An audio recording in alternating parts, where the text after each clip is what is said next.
Est-ce que j'ai l'air bien là? Parce qu'il faudrait pas qu'ils sachent que je fraude des millions d'euros tous les mois au fisc, quoi. Bon. Non, c'est bon, j'ai l'air de quelqu'un du peuple. On va pouvoir parler aujourd'hui de la Flandre. Parce que je suis tombé sur un article de Dardar. Pour ceux qui ne connaissent pas, c'est un journal qui traduit la presse flamande, des articles donc en néerlandais qui sont publiés de l'autre côté du pays.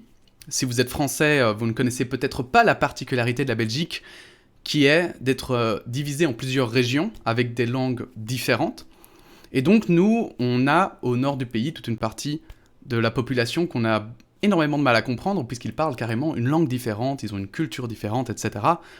Et donc, ce journal qui s'appelle Dardar a pour objectif un peu de tenir au courant des nouvelles de l'autre côté de la frontière linguistique, afin que nous, francophones, puissions comprendre un petit peu ce qui se passe, finalement, chez nos compatriotes. Parce que n'oublions pas qu'on est le même pays, en plus. Aujourd'hui, je suis tombé sur un article très intéressant et à charge contre Bart de Wever. Et je trouvais ça super important parce que des défenseurs de Bart de Wever, il y en a plein.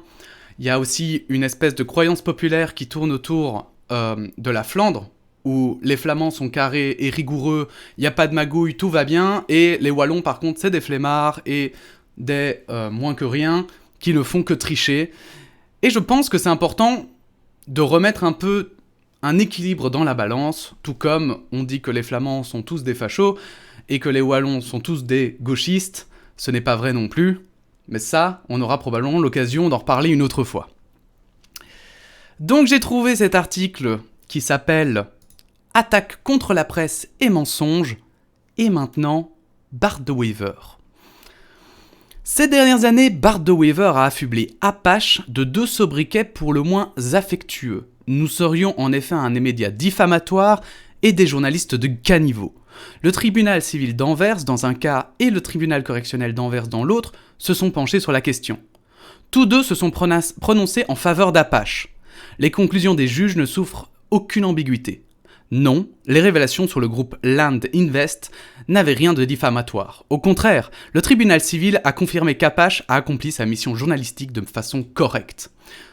Donc ça, c'est déjà un élément extrêmement important. Il faut savoir que la justice ne rigole pas avec quand même les fausses presses. On voit notamment beaucoup avec l'extrême droite et parfois avec l'extrême gauche que, effectivement, il y a des articles qui se font... Il y a des journaux qui ont des amendes parce que parfois, effectivement, c'est pas du journalisme et c'est vraiment de la diffamation ou de l'attaque personnelle. Donc ici, on a affaire, visiblement selon la justice, à un vrai journal.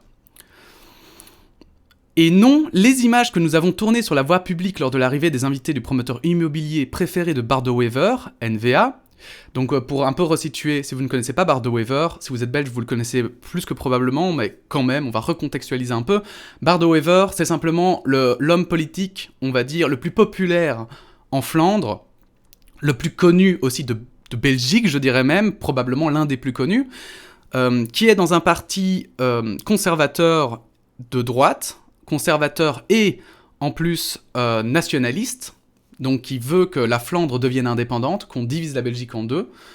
Et ici, visiblement, on parle de ces fameuses incointances qu'il pourrait avoir. On va le voir plus loin dans l'article. Au restaurant étoilé Fornuis, désolé pour mon néerlandais, ne constitue en rien une violation de la vie privée de ses invités. Nous n'avons pas non plus harcelé Eric van der Paal, contrairement à ce que mentionnait au départ son acte d'accusation. Et finalement, l'intérêt social des faits que nous avons illustrés dans notre vidéo au Fornuis ne fait aucun doute pour le tribunal. Donc ça, c'est la fameuse vidéo. Honnêtement, on va pas la regarder parce que c'est en néerlandais, et personnellement, hein, que ce soit vous, que ce soit moi, voilà, notre niveau de néerlandais n'est pas foufou. Donc, on va directement continuer l'article. Eric van der Paal, un rentier qui n'a rien d'autre à faire. L'on pourrait s'attendre de la part de Bart de Wever, président du plus grand parti démocratique du pays et bourgmestre d'Anvers. Alors c'est très important de dire que c'est quand même un parti démocratique, hein. On n'est pas sur un parti d'extrême droite complètement fasciste.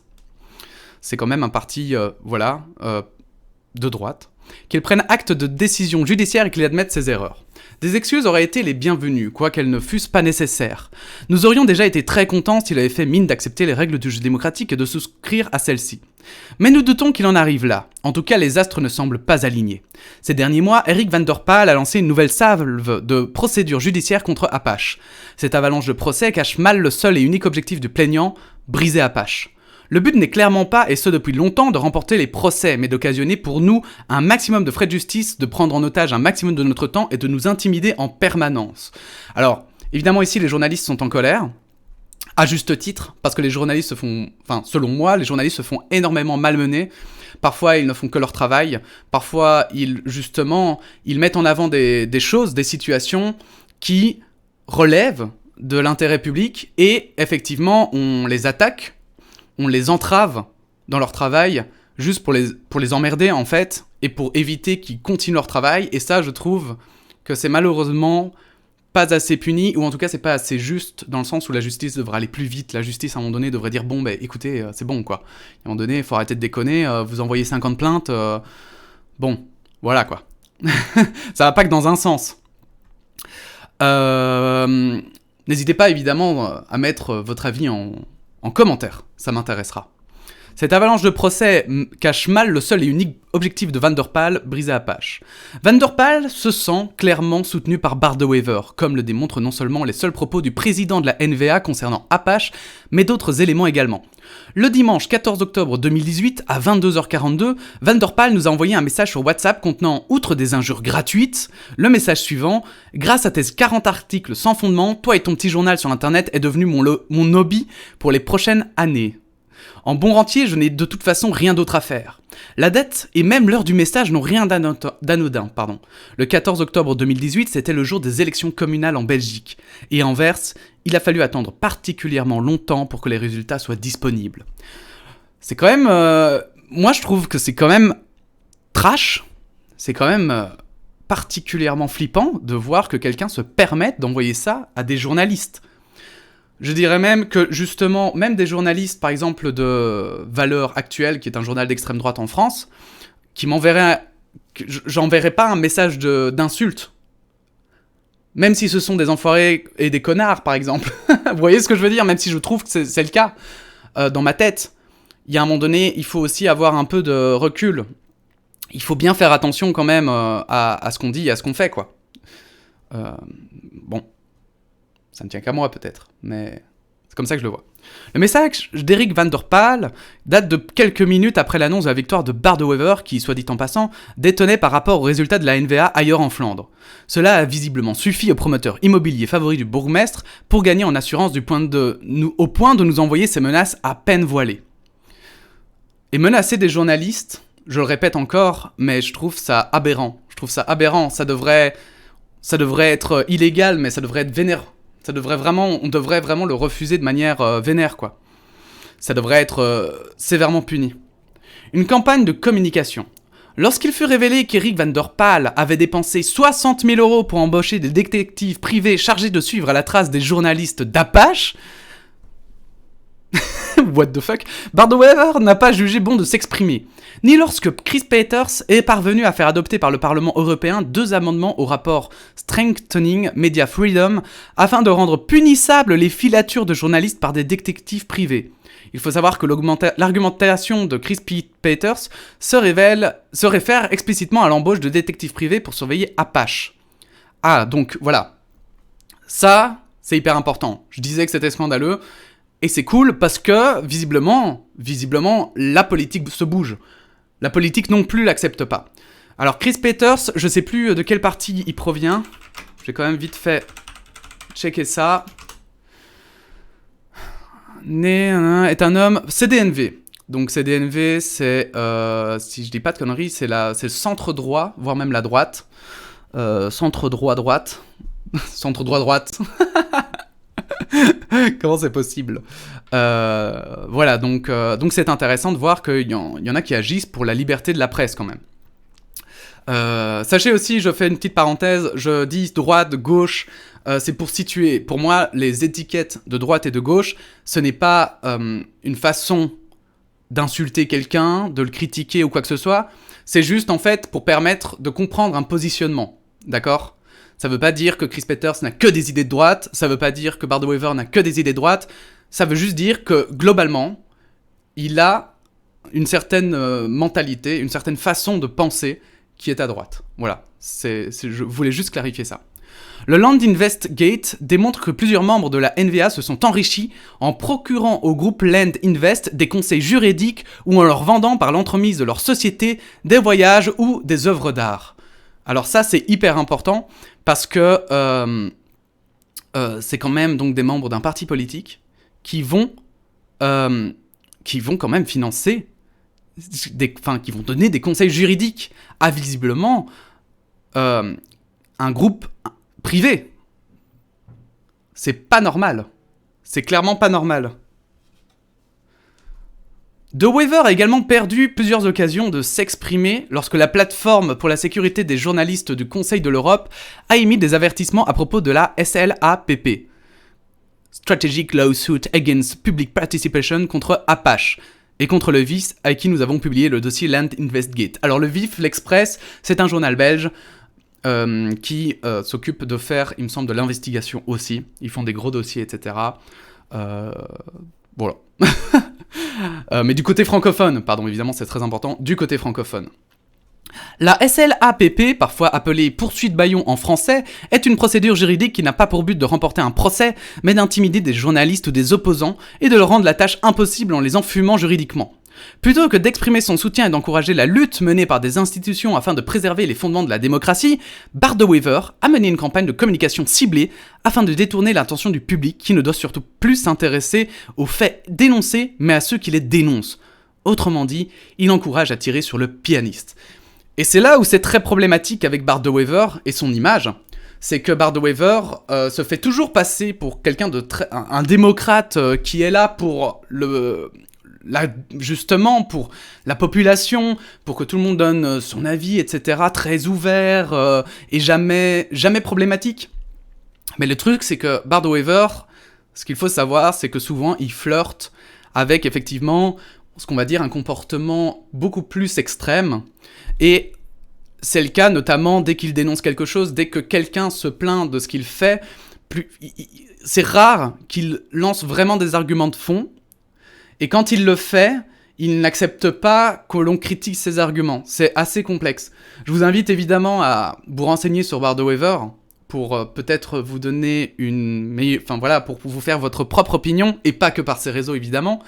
Mais c'est vrai que quand on regarde Bard de Weaver, il utilise beaucoup de méthodes d'argumentation qui sont biaisées en fait.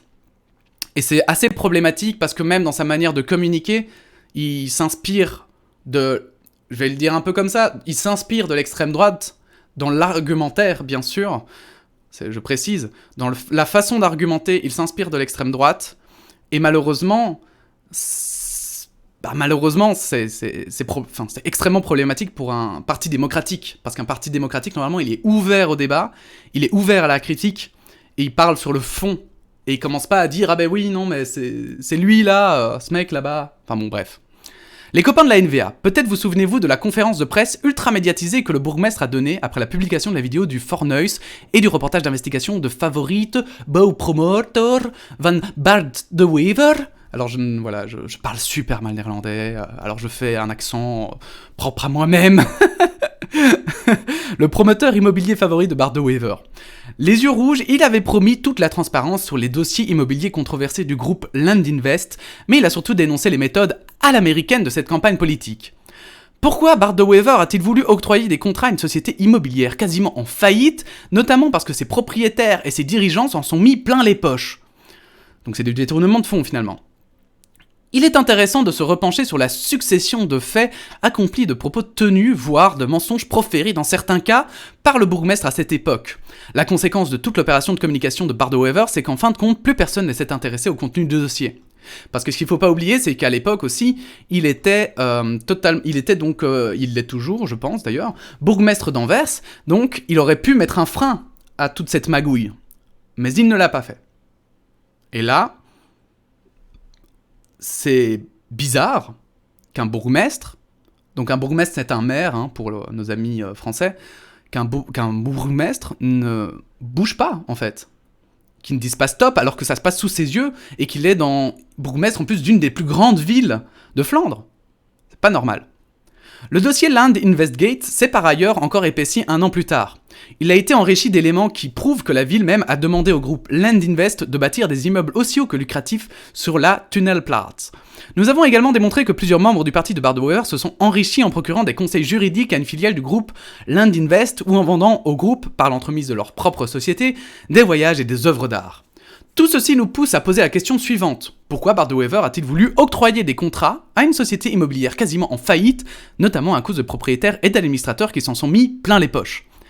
Des liens avec Stéphane Moreau, et voilà, on y revient.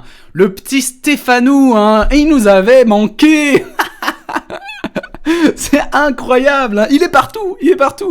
En qualifiant Apache de médias diffamatoires et ses pratiques de journalisme de caniveau, Bart de Wever a réussi à faire passer à l'arrière-plan la collaboration entre son promoteur favori et OGO Fund.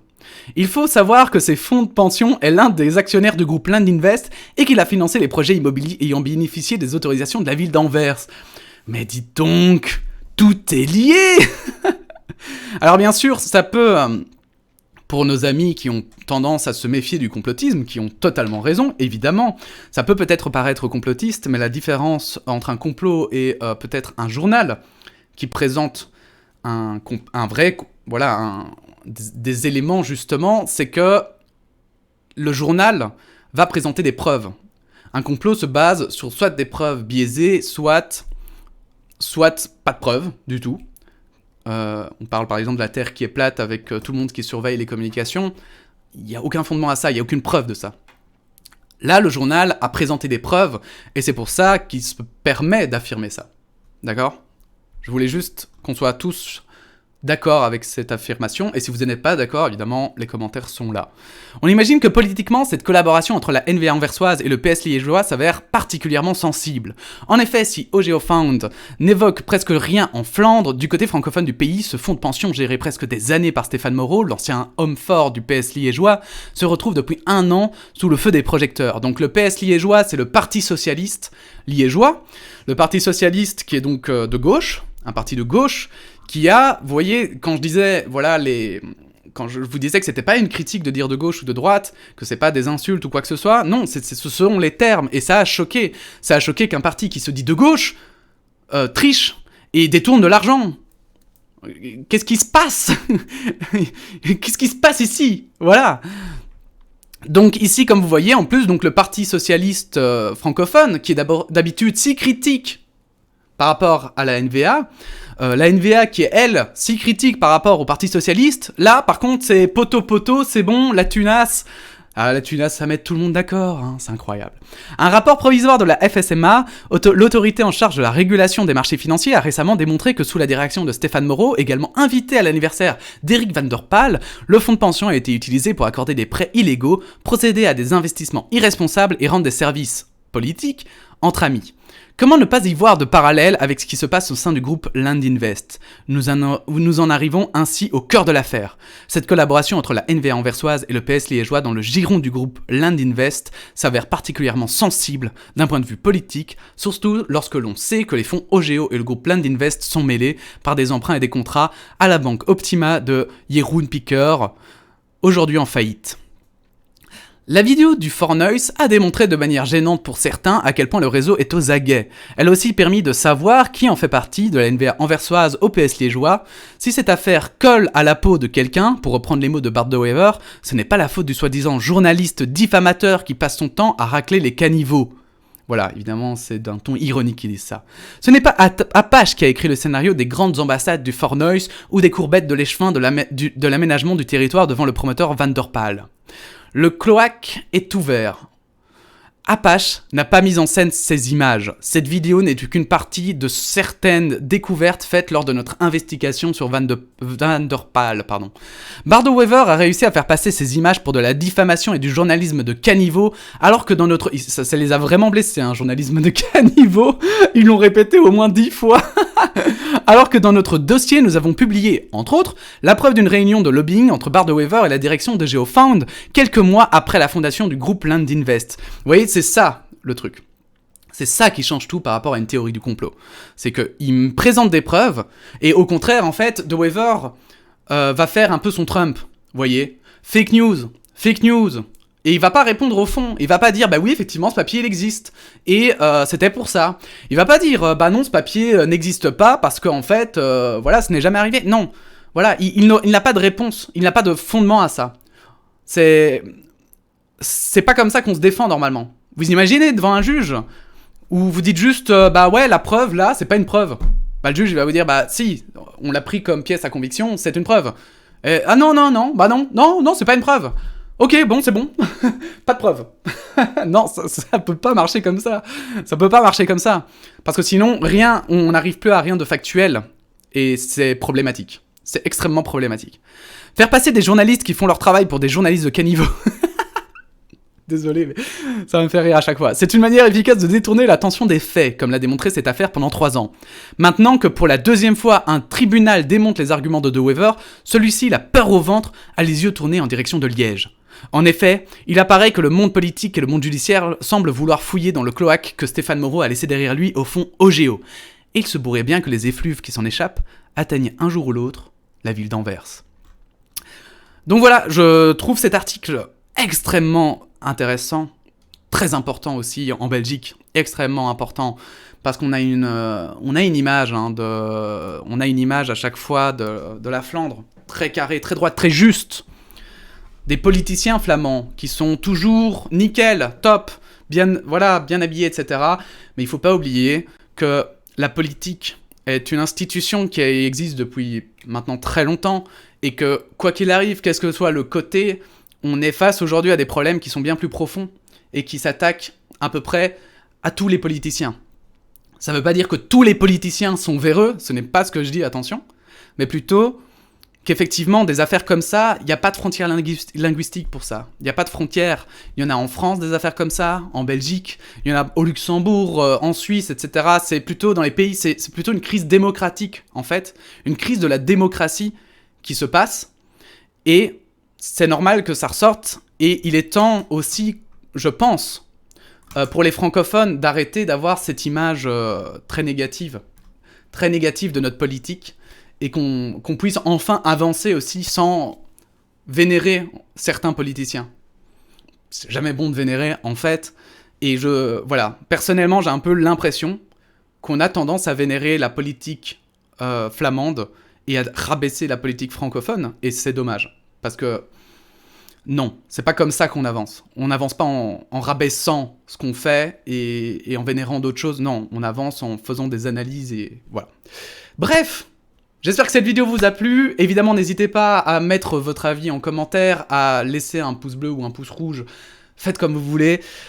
On se retrouve, voilà, j'avais vu cet article ce matin, donc j'ai vite fait une vidéo. Et puis on se retrouve bientôt pour un autre article. Voilà. À bientôt. Quel signe Ça ressemble à un doigt d'honneur. Non, je peux pas faire ça. Merde.